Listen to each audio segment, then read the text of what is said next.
बहनों, एक पीड़िया गीत गा रही हूँ जो एक कम तुझको आएगा। लगाते छुड़ाते हैं, गोधना बाबा के दिन के लगाए हैं लोग, और अगला सा के दिन छुड़ाएंगे लोग, और एक कम को दहवाएंगे एक कम तुझको। वही पीड़िया गीत गा रही हूँ, सुनिए।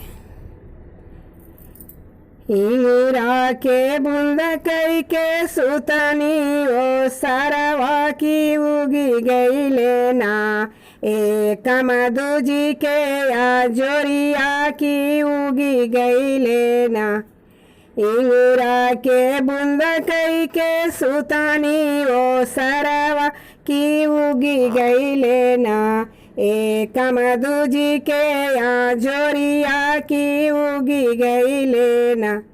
बेरिया की बेरी तो है बारी जो चंदरमा छापी तरहाना, तो हो भरिया गहना वालो पितरहाना।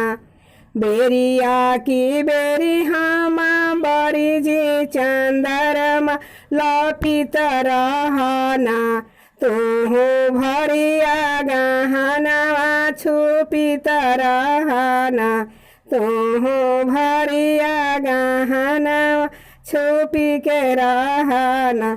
ससुर हमारो देखी हानि दूजी के चंदवा की भेजी दी है ना, हमारो गवाना के दिनवा की भेजी दी है ना, हमारो गवाना के दिनवा की भेजी दी है ना।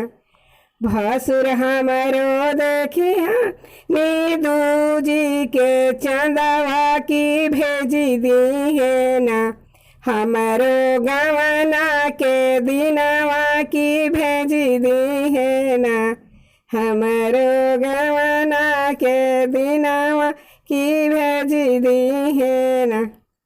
पापा हमारो देखी हानि एक के चंदवा की रखी ली है ना, हमारो गवाना के दिनवा की रखी दी है ना, हमारो गवाना के दिनवा की रखी दी है ना।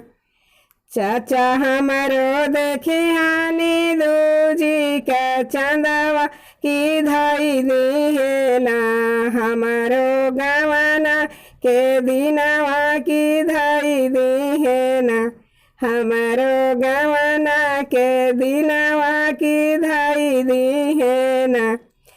इंगूरा के बूंद कई के सुतनी ओ सारावा की उगी गई लेना, एक मधुजी के या जोरिया की उगी गई लेना, एक मधुजी के या जोरिया की उगी गई लेना।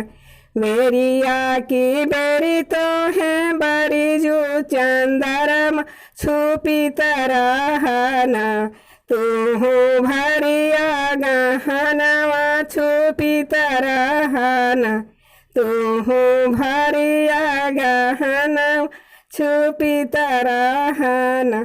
देवर हमारो देखी हानि दूजी के चंदवा की भेजी दी है ना, हमारो गवाना के दिनवा की भेजी दी है ना, हमारो गवाना के दिनवा की लेके आई है ना।